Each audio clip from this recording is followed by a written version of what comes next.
நீங்கள் பார்த்து கொண்டிருப்பது நியூஸ் 21 செய்திகள். தமிழ்நாடு செய்திகளை உடனுக்குடன் தெரிந்து கொள்ள நியூஸ் 21 செய்திகளை பாருங்கள். ஊரக வளர்ச்சித்துறை அமைச்சர் பெரியசாமி திண்டுக்கல் மாவட்டம் தாடிக்கொம்பு பேரூராட்சி மரவப்பட்டியில் நடைபெற்ற உங்களுடன் ஸ்டாலின் திட்ட முகாமில் பொதுமக்களிடமிருந்து கோரிக்கை மனுக்களை பெற்றுக்கொண்டார். மேலும் செய்தியாளர் சந்தித்து பேட்டியளித்தார். நியூஸ் 21 செய்திகளுக்காக செய்தியாளர் பாலமுருகன். ஊராட்சி நம்முடைய பேரூராட்சி பகுதியில் பாதி கிராமங்களை ஒருங்கிணைக்கிற உங்களுடன் ஸ்டாலின் என்ற திட்டத்தை இன்றைக்கு 2 நாட்களாக துவங்கி வைத்து மிக சிறப்பாக நடைபெற்று வருகிறது. இந்த திட்டத்தினுடைய நோக்கத்தை நீங்கள் எல்லாம் நன்றாக அறிவீர்கள்.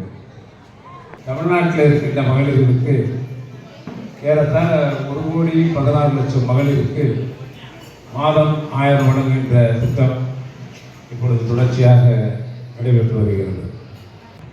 இதில் சில பிரிவினருக்கு கிடைக்காமல் இருக்கிறது.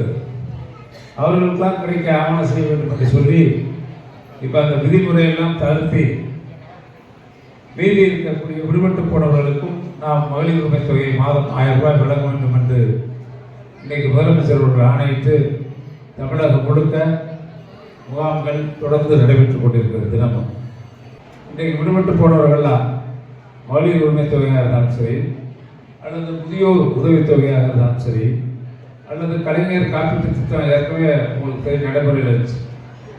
மற்ற நம்முடைய கிராமத்தில் இருக்கக்கூடிய பணிகளையும் முழுமையாக முடிக்கிற தாடிக்கொம்பு பேரூராட்சி, அகரம் பேரூராட்சி, அதே போல 7 பேரூராட்சிகளிலும் இருக்கக்கூடிய பணிகளை தொடர்ந்து செய்திட இப்பொழுது பணிகளை துவக்கி இருக்கிறோம்.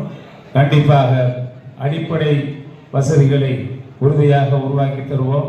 தனிப்பட்ட உங்களுடைய கோரிக்கைகளை நிறைவேற்றுவதற்காகத்தான் இந்த முகாம். இந்த முகாமை நீங்கள் நல்ல